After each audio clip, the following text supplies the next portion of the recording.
An elite unit no one saw coming, an explosive offensive weapon chasing history, a team teetering between playoff promise and familiar frustration. With a primetime showdown looming, is this the moment everything changes? Let's talk about this and much more, but first, click the like button and come with me and I'll keep you well informed. The Atlanta Falcons are heading into their Monday Night Football clash against the Buffalo Bills with one of the most compelling stories in the NFL right now. Just a couple of weeks ago, this team looked like it might spiral after a humiliating blowout loss to the Carolina Panthers. That defeat could have been a season derailleur. Instead, the Falcons responded with resilience, rallying to a critical win over the Washington Commanders before their bye week. That victory didn't just level their record at 2-2, it may have saved their season. And now, with extra rest and momentum, they're set to face one of the most potent offenses in football under the bright lights of prime time. What makes this upcoming game so fascinating is that the Falcons aren't limping into it. They're arriving with swagger, thanks largely to a defense that, incredibly, leads the entire NFL in total yards allowed. That's right,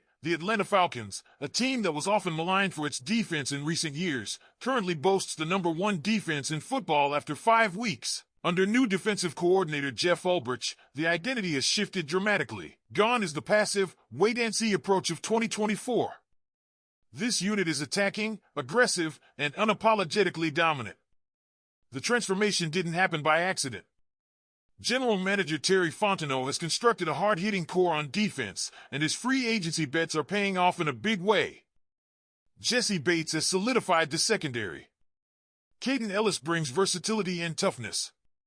And in 2025, Divine Deablo has made a significant impact at linebacker, immediately becoming a tone-setter.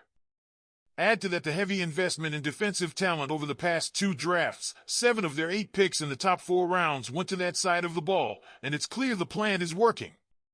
Still, context matters. The early season opponents, Baker Mayfield, Bryce Young, J.J. McCarthy, and Marcus Mariota, weren't exactly top-tier threats. That all changes Monday night when Josh Allen and the high-octane Bills offense roll into town. This is where we find out if Atlanta's defense is for real or just a paper tiger fattened up on weak competition. Even if they don't finish 2025 as the #1 defense statistically, this group is light years ahead of where they were just a season ago. But let's talk about the other side of the ball, because the Falcons' offense is a bit of an enigma. Statistically, they rank 7th in the league in total yards per game. That's good. But they're also just 26th in scoring at 19.0 points per game. That's not just bad, it's baffling. You don't usually see that kind of disconnect between yardage and scoring unless something's fundamentally broken. And for Atlanta, the culprit seems clear: red zone execution and a shaky kicking game. They're converting just 46.2% of their red zone trips into touchdowns, which puts them near the bottom of the league. This isn't a new problem either. It predates the current coaching staff. But there's hope. In their last game, offensive coordinator Zach Robinson's play calling showed marked improvement. Michael Penix Jr. spread the ball effectively to his weapons, Drake London, Bijan Robinson, and Kyle Pitts. And with Darnell Mooney on the verge of being fully healthy, this offense is just 1 or 2 tweaks away from unlocking its full potential. Speaking of Bijan Robinson, let's not bury the lead here. The second-year running back is having a historic season. He was named the NFC Offensive Player of the Month for September, and his 146 scrimmage yards per game lead the NFL. He's on pace for a jaw-dropping 2,482 total yards, which would be the second highest single-season mark in league history. The most remarkable part? He's doing it on fewer touches than last year. His efficiency has skyrocketed, especially as a receiver, where his yards per catch have more than doubled. What's even more encouraging is how the Falcons are managing his workload. Instead of running him into the ground, they've struck a near-perfect balance. Tyler Allgeier is a more than capable #2 option who allows Bijan to stay fresh. If he stays healthy, 2,500 yards from scrimmage isn't out of the question. That's not just fantasy football gold, that's MVP-level production. Now, the biggest question: will all of this be enough to get the Falcons to the playoffs? The answer depends on how they handle the next stretch of games. The upcoming gauntlet is no joke: Buffalo at home, followed by road trips to San Francisco and New England, and a home matchup against the struggling Miami Dolphins. A 2-2 record in this 4-game run feels like the bare minimum if Atlanta wants to stay in the playoff hunt. Looking further ahead, their schedule becomes more favorable. Games against the Panthers, Saints, and Jets could serve as a springboard. If they reach 7-5 by that point, finishing 3-2 against the Seahawks, Buccaneers, Cardinals, Rams, and Saints is realistic. That would put them at 10-7, a mark that almost certainly punches their ticket to the postseason. But this is the Atlanta Falcons we're talking about.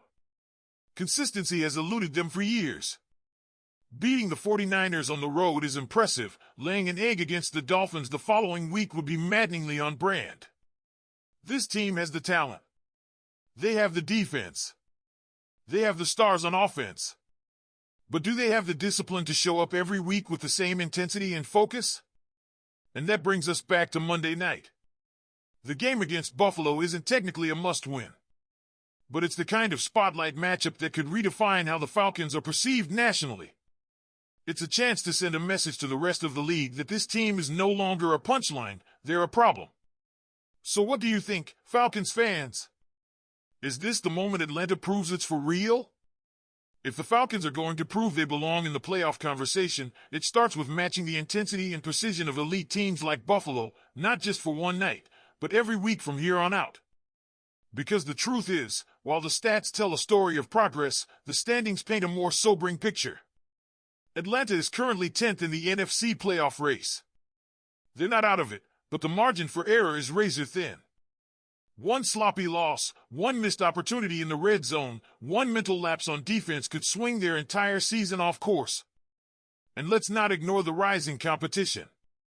The Buccaneers have jumped to a 4-1 record behind rookie sensation Emeka Egbuka, and their 83% playoff probability reflects that momentum. The Panthers and Saints, while flawed, just proved they can swing games in their favor. Atlanta doesn't just need to win, they need to dominate games they're supposed to win, especially within the division. That starts with discipline, smarter play calling, and continuing to lean on what's working, defense and budget.